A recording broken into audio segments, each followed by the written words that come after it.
Okay, I'll start now. Today's lecture will be on global positioning system.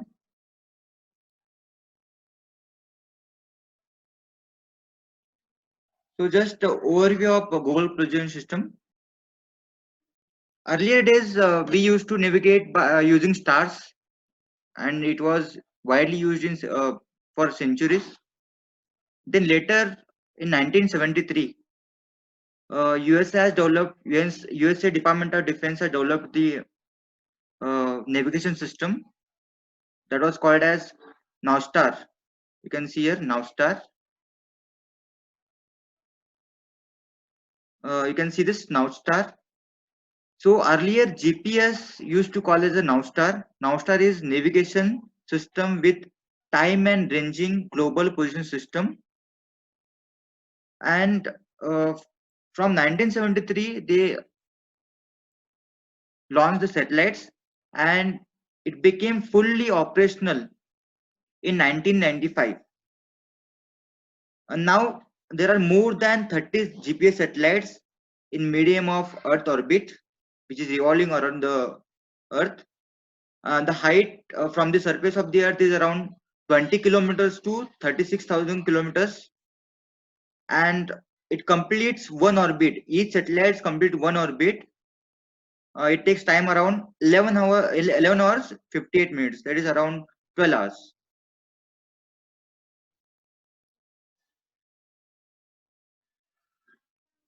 So advantages of GPS is it provides worldwide coverage.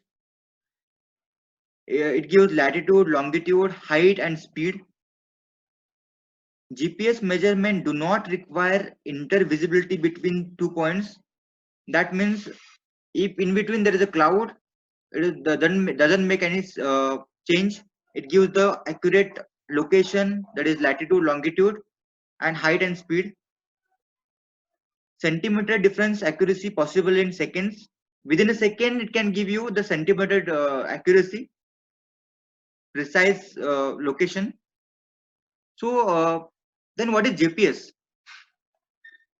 A network of satellite that continuously transmit coded information, which makes it possible to precisely identify locations on Earth by measuring distance from the satellite.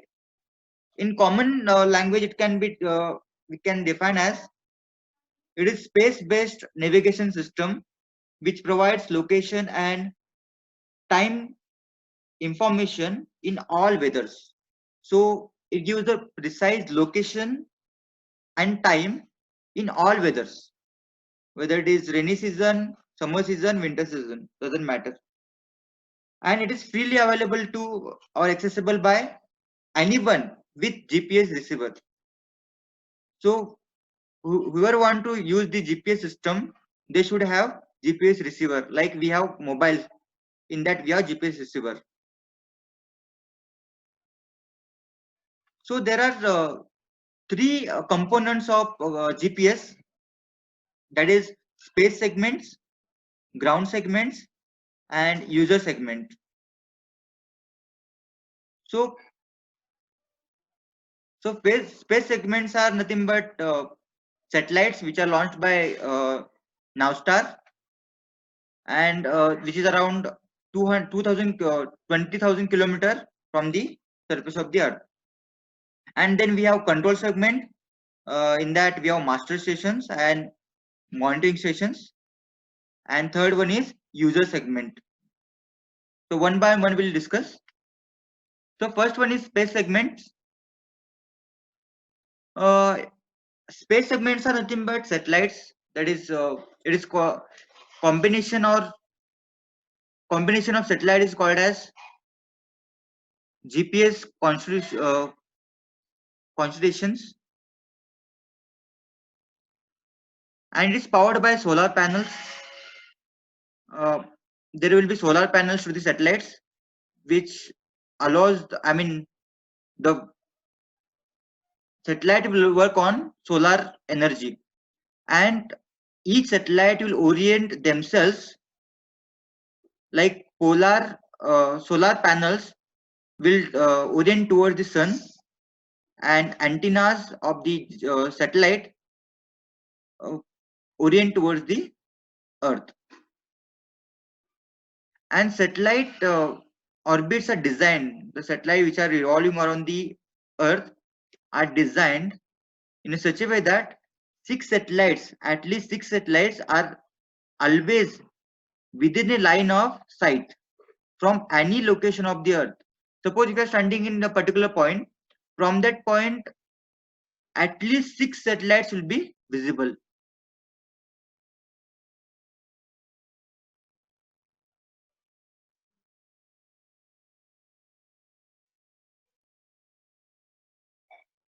And there are in GPS, that is Global Positioning System, there are 24 satellites which are launched by USA, 4 satellites in 6 orbits,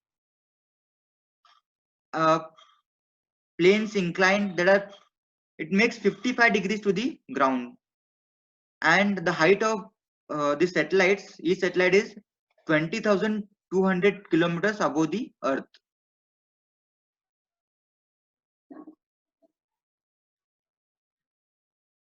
And the age of the satellites is around 7.5 years. After 7.5 years, it stops working.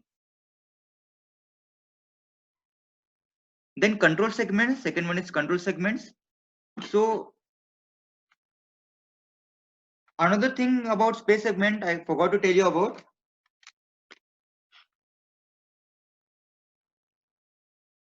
I covered everything.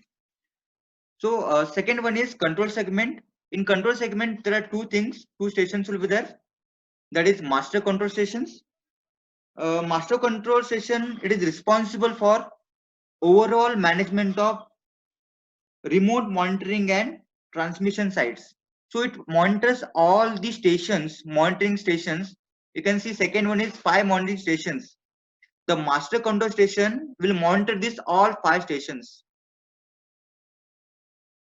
And checkup will be like what you can say, monitoring will be performed twice a day. So twice a day they will perform each of 6 stations. Like at a time they will check up 6 stations, 6 monitoring stations.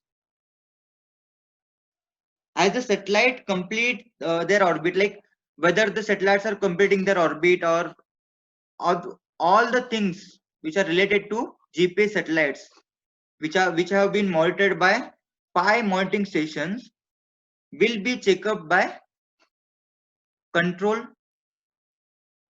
master control stations.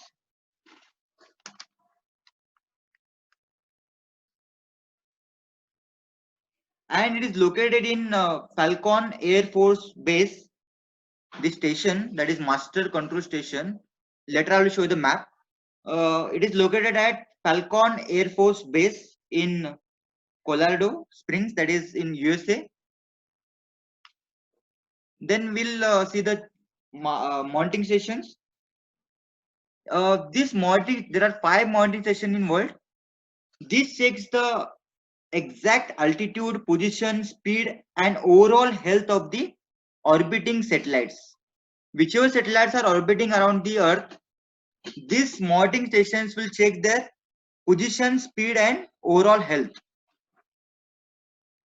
These monitoring stations ensure that the GPS satellite orbits and clock remains the accessible limit. So this monitors, and this monitoring data will be sent to the master control station.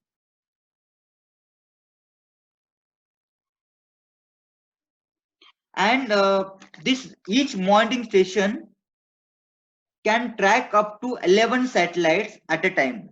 So at a time, each monitoring station can check 11 satellites. And these are nothing but again ground control stations.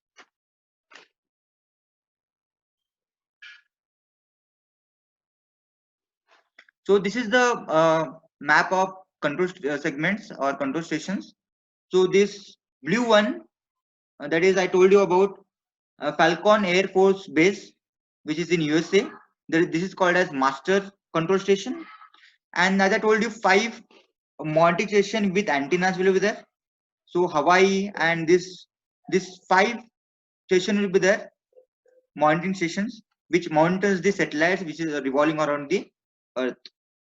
And antennas will be there to take the receiving end. Like satellite will send the information and this antenna will receive the data. Then third one is user segment, and user segment constitutes of GPS receiver, and there should be GPS receiver like we have mobile phones. There are different GPS receivers. One of the example is our mobile. It contains antenna. It has antenna which is tuned. Tuning will be there to the frequency transmitted by the satellite, GPS satellite. So it has tuned, GPS antenna is tuned in a such a way that it receives the frequencies which is sent by the GPS satellite. And GPS data processor will be there, and application of GPS. Like we have Google Maps, that is application of GPS. Like this, many application of GPS are there. In ultimately, this is software. Application is nothing but software. And also this GPS user segment contains highly stable clock. Clock is very important when it comes to GPS location. So we have the very accurate clock, stable clock in your mobile, which gives the time. Especially used, they use crystal oscillator. So how the GPS works?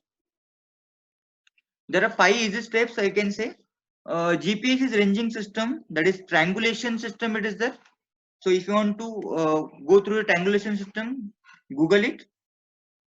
The reference stations are moving at 4 km per second. Reference stations in the sense satellites. So a GPS receiver,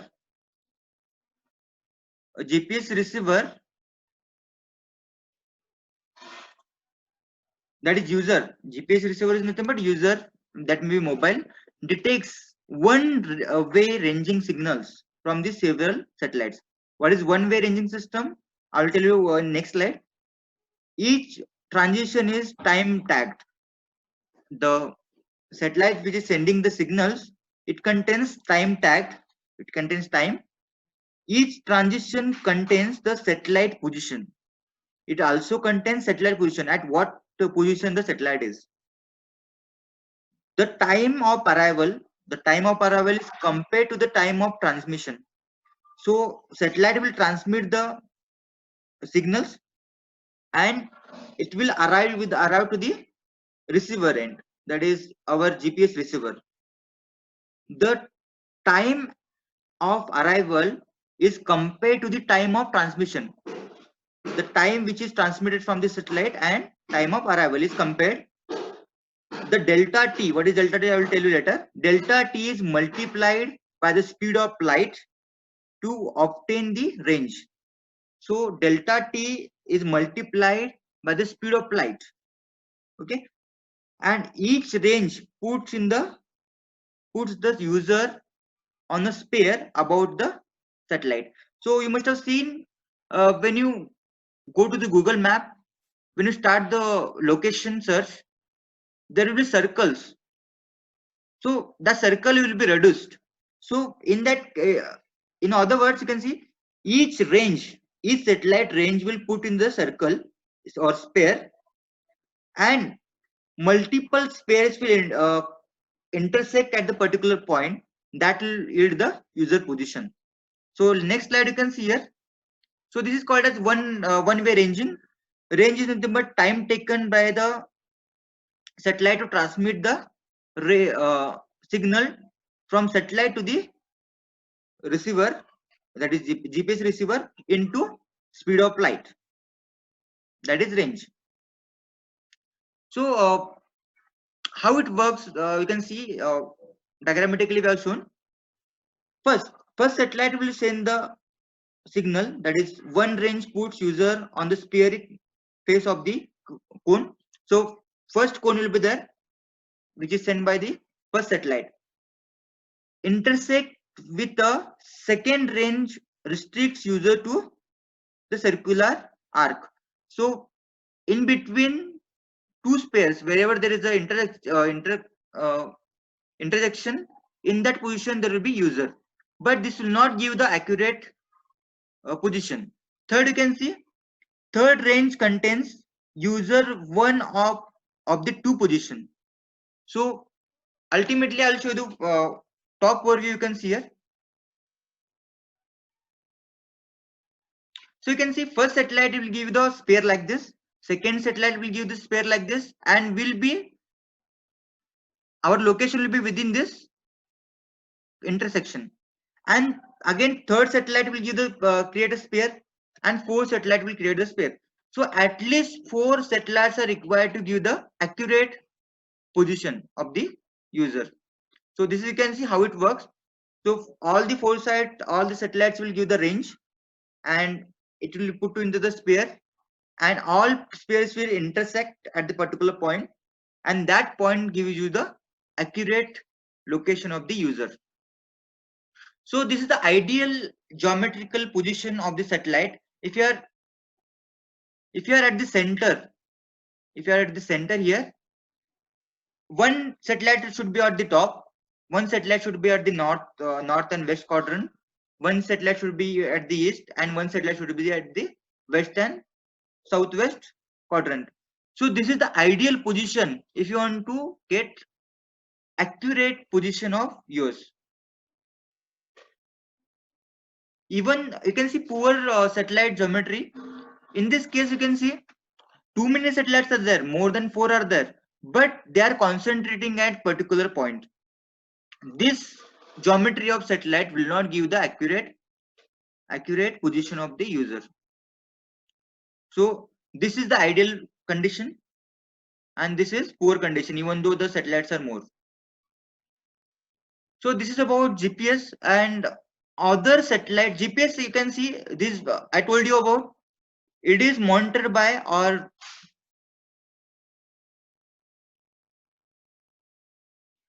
it is handled by USA, United States of America. So other satellite based positioning system, you can see global navigation satellites. These are globally available satellites. So GPS is handled by United States, and the height of GPS satellite is 20 kilometers to 20,200 kilometers from the surface, and to complete one revolution or orbit, it requires 12 hours. And there are more than 24 satellites that I told you about. 30 satellites are there. GLONASS is again a Russian global navigation satellite system, which is around 19,100 kilometers above the surface of the earth, and it completes the one orbit for around 11.3 hours, and there are 24 satellites. Galileo, which is of Europe, again 23,222 kilometers, and to complete one orbit requires 14.1 hours, and there are more than 27 satellites. Compass is a China satellites. The height of the satellite is around 21,150 kilometers, and to complete one orbit of each satellite requires 12.6 hours, and there are 35 satellites. These are globally available satellites. That means what? Globally or on planet, anybody can use this data. But there are regional navigation system, like we have, like only that country will use that particular satellites. Like we have IRNSS, that is Indian Regional Navigation Satellite System, and there are BEODO 1 China, which is used by China, DORIS, which is used by France, QZSS, that is used by Japan. These are regional. It is not global. IRNSS cannot be used by any other country. Only India will use these satellites. So some little explanation about IRNSS. So you can see uh, they constitute 7 satellites. You can see there are 7 satellites which is launched by India, ISRO, and 3 satellites will be placed at geostationary orbits. As you know, what is geostationary? That is near to the Earth, and four in geosynchronized inclined orbit of 29 degrees related to the equatorial plane. So equatorial plane will be there. From there 29 degrees it has launched. So you can see there are 4 satellites. 3 satellites are geostationary, and geostationary at around 36,000 kilometers, and geosynchronism is around 900 kilometers.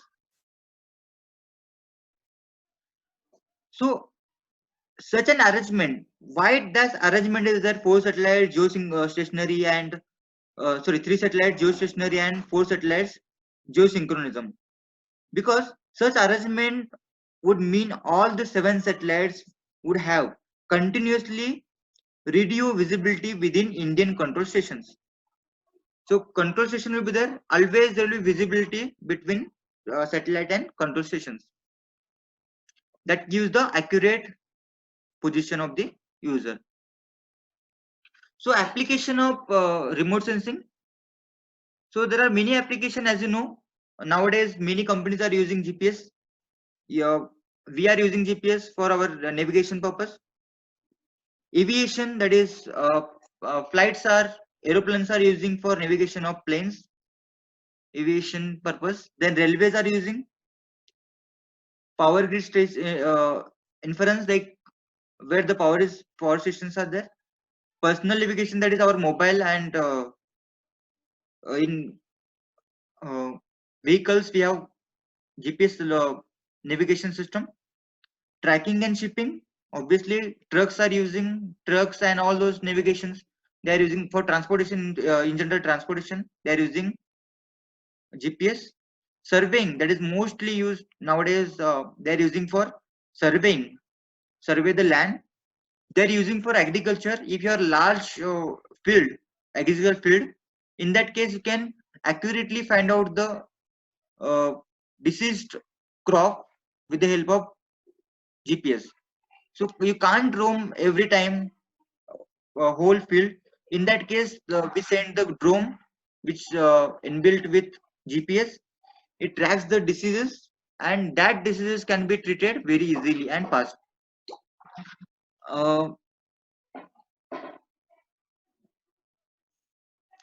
so application, you can see again, it gives the precise position, that is latitude longitude.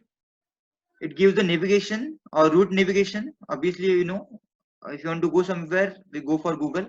It is based on the GPS. Time application, that is Indian Railway, they are using for time application to maintain the time. Tracking, that is mobile GPS, we are tracking vehicle location, fleet management, coordination tracking.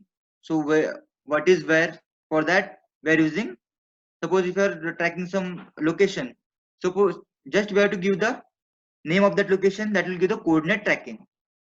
So precision farming, obviously I told you precision farming, to precisely locate the deceased thing, we use GPS. Deformation studies or structures,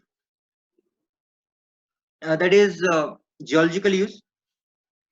Control network, kinematic application.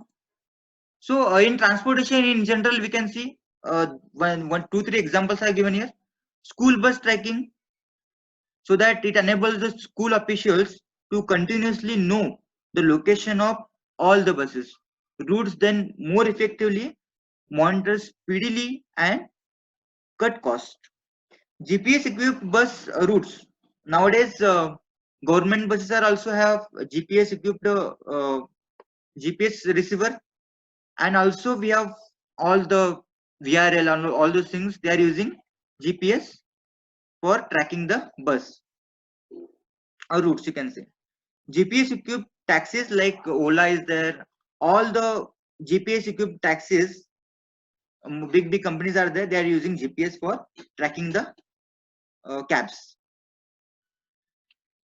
And most importantly, to locate the tectonic plate movements, they are using precise GPS receivers. So there are very precise GPS receivers are there. They are using that for GPS, plate tectonic moments. So continuously at the one position, the GPS receiver will be there. You can see red points are all our GPS receivers to monitor the tectonic plate moment. You can see one is there in Himalaya.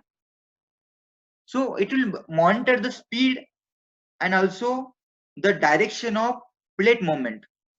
So how it does is, so constantly at one place there will be a GPS receiver.